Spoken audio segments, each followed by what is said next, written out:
बहुत समय पहले की बात है। गोरखपुर नाम के गांव में धनी राम नाम का एक सेठ का कारखाना था।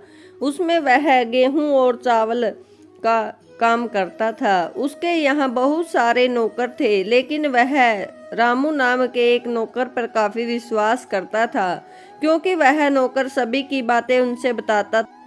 अरे रामू, जरा इधर तो आना। जी सेठ जी आया।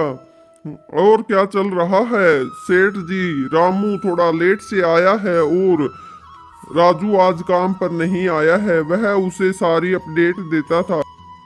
वह बहुत ज्यादा विश्वास पात्र मानता था और रामू भी ऐसे ही काम करता था। एक दिन धनी राम सेठ सोचते हैं कि अब वो घर से ही काम करेंगे और रामू को कहते हैं अरे रामू, जरा इधर तो आना। आज से मैं सोच रहा हूँ घर से ही काम पर करके भेज दिया करूँगा। तू यहाँ संभाल लेना, अच्छे से रखना। जी सेठ जी। और रामू मन ही मन में सोचता है, ये भी कितना मूर्ख इंसान है ना। मेरे पे विश्वास करके दुकान मेरे भरोसे छोड़ के जा रहा है। वह हर रोज चावल वहां से चोरी करता और अपने साथ ले जाता। फिर वह एक छोटी सी स्टोर लगाकर उस पर चावल बेच देता था। वह ऐसे ही कभी चावल कभी गेहूं चोरी करता और अपनी दुकान पर जाकर बेच देता था।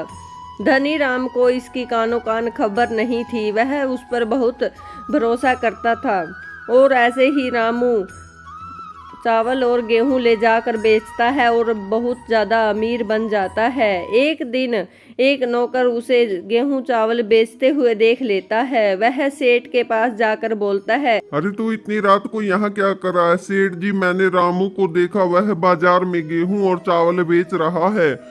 अरे तू ऐसा मत बोल, वो मेरा विश्वास का आदमी है, वो ऐसा नहीं कर सकता। मुझे तेरी बात पर विश्वास नहीं है। ठीक है सेठ जी, आपकी मर्जी, आपको विश्वास। मर्जी।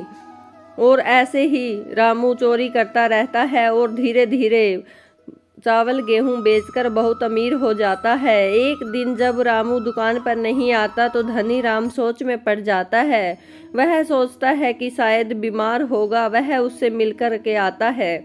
वह उससे मिलने जाता है तो रास्ते में रामू की बहुत बड़ी दुकान देखकर वह दंग रह जाता है और रामू उसे कहता है, अरे सेठ जी, आइए आइए, क्या हुआ?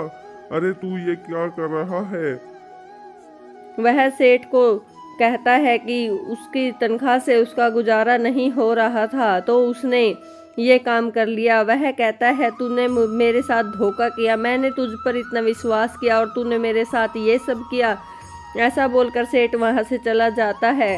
इस कहानी से सीख, कभी भी किसी पर आंख बंद करके भरोसा नहीं करना चाहिए। हाँ, और गैरों पे तो बिल्कुल